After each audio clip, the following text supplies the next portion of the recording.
Assalamualaikum warahmatullahi wabarakatuh. Dear students, today we are going to start first unit of class 9th, that's motion.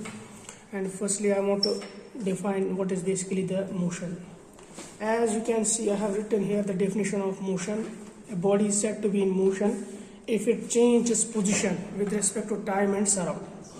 So we can say body can be in motion only when it changed its position with respect to time and with respect to surrounding. For example, if we consider this board as an object and consider the classroom will be the surrounding for this object for this board. For example, if we apply some force, the position of the board will change. Definitely this change occurs with respect to time, with respect to surrounding. We say body is in motion. So whenever the body is in motion, it will change its position always with respect to time and surrounding. Now second term, which is also a relative term, because the motion and rest, they are the relative terms. There is no absolute motion, there is no absolute rest, they are just relative. Whatever we observe the objects in motion or at rest, they are relative in nature. Now I want to define second term, that is rest. How can we define rest term in physics? We have written here, body is said to be at rest if it does not change its position with respect to time and surrounding. For example, if the body's position doesn't change with respect to time and surrounding, we say simply body is at rest. And both the motion and the rest, they are relative terms. For example, if one object in one situation can be in motion, same object can be at rest in another situation. So it means they are just related. So there are different examples which can understand the concept of the motion and the rest. For example, bus is moving along the road and trees appear to be moving backward. So basically bus is moving forward. So with respect to surrounding trees, so the body, the bus, the car is in motion. So body's position change with respect to surrounding. So with respect to time. Second thing, we have to start now with some physical quantities. So physical quantities, as you know, these are the quantities which can be measured, in terms of which laws of physics can be described also. So these are the physical quantities. Some physical quantities in this class we have to learn. So first of all, I have started two physical quantities here. First is distance and second is displacement. Now let me define what is the concept of distance and displacement. Distance means it is the actual path traversed by object. When the body will traverse actual path, so it will define what? It will define distance. For example, I will explain this distance and displacement with the help of an example. So with the help of an example, I will explain this concept of distance and displacement.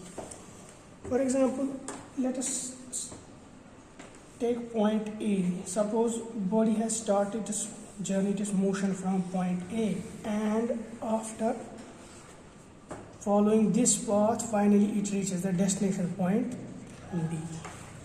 And let me join this A, B.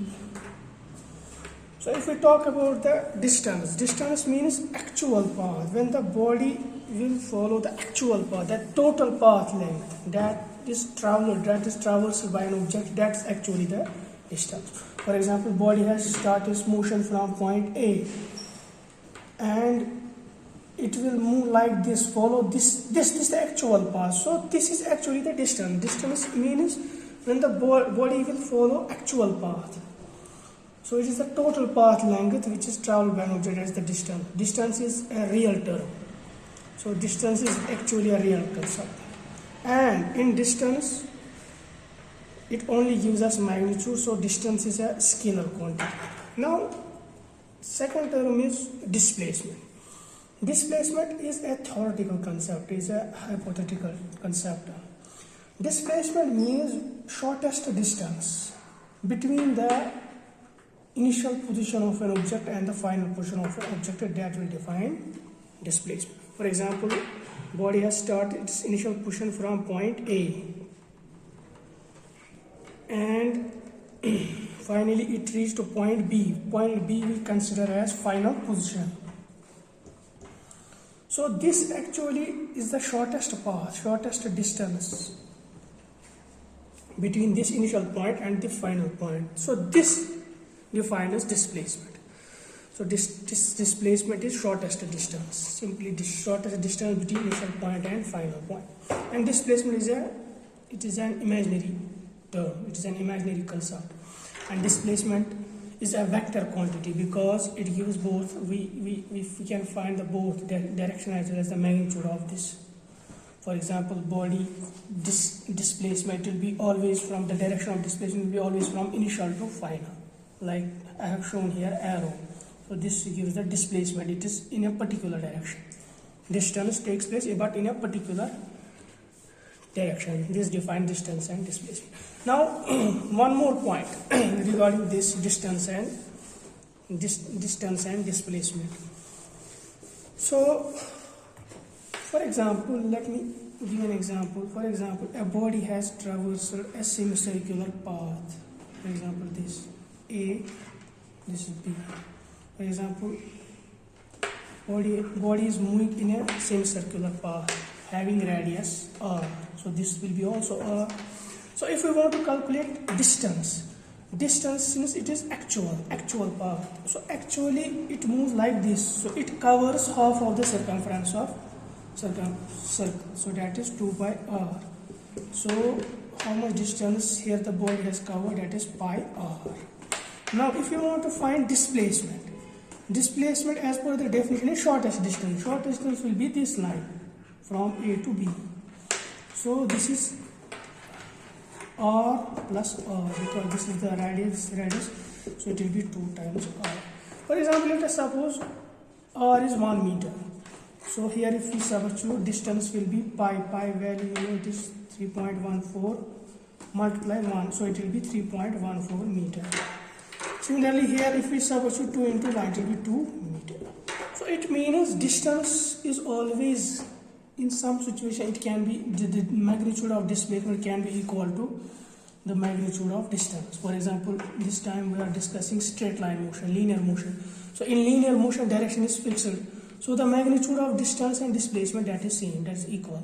So there is no difference between distance and displacement when we discuss about the linear motion. In linear motion the direction is already fixed. So if you find the distance, that will be also the same as for the magnitude of the displacement. So we can generalize here, the magnitude of mod of distance will be always greater, either greater, in some situation it can be equal like this, linear motion equal to mod of displacement. So, or we can say magnitude of distance divided by magnitude of displacement is greater or equal to 1. So, or we can say magnitude of displacement is less or equal to magnitude of distance, and both have same units. Distance and displacement, they are measured in meters. So this completes the concept of the distance and displacement.